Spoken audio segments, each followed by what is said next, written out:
isipoko saxolisa kuShembe. Isipoko saxolisa kuShembe.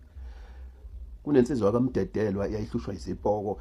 zasha zonke izindlu zaMdedelwa zishiswa izipoko. Niyazi ke makhona izipoko angeke ke nje uzulala endlini mangabe khona izipoko.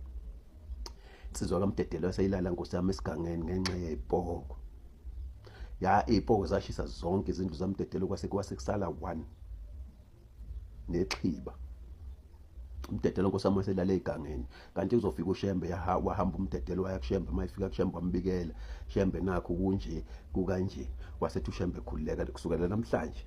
angeke iphinde zikuhluphe uMdedelwa. uMdedelwa waba nethemba wase uShembe wathi wathuma abafundisi bafundisa mbani lapha thathani liduke lemhlophe nifike nihlome lapha nabasenenza enikwenzayo ayazi ke amaNazaretha enzani ke mayiseyokhipha izipoko emzini yabantu. Fika hloma iduku lapha amaNazaretha athandaza athi mayithandaza ayithukile nawo amaNazaretha athuke kakhulu amaNazaretha ube isipoko adlali phela siyakhahlela ukuthi ubani wayesakhahlela isipoko. Bathandaza amaNazaretha athe sathandaza sathukile kanjalo vela sukumoya omkhulu aphuma sukumoya omkhulu qhamu izipoko lapha baleka amaNazaretha athi mayejumpa umfula lapha engasaqedanga ukuthandaza kwase kuphuma uShembe endlini wathi mayephuma uShembe endlini amaNazaretha sengale kumfula isipoko sesingale kumfula sase sithi isipoko senosindela lo yamuntu lo yaNkulunkulu loya senosindela yena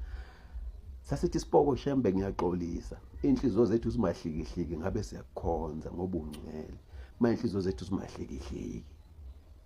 zimayaka Shembe ubonwa izipoko kodwa siyahluleka ukumbona siyahluleka ukumkhonza yini webantu into esiyaziyo nje gijimela into ezingasifuni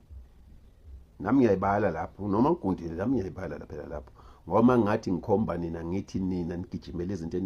ezinganifuni kusho ukuthi kuzobe sengathi kuzoba sengathi ngikhomba nina ngcono ngizibale nami khona nani nizosho ukuthi hayi cha kasho kimi noma umamele le video lo usho nawe ukuthi cha kasho kimi ukhuluma nabanye nomunye uzothi ukhuluma nabanye angiqondanga emntwini lenkulumo engixoxa la ayiqondanga emntwini khuluma indaba nje kaShembe ayihlangene nawe ngenzela labo bangamazi uShembe mawumazi nje dlula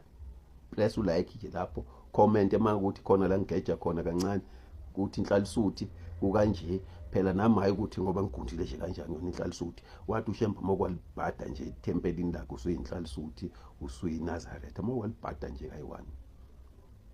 ngike ngalibhada ke mina kaningi ngiyeza nezinye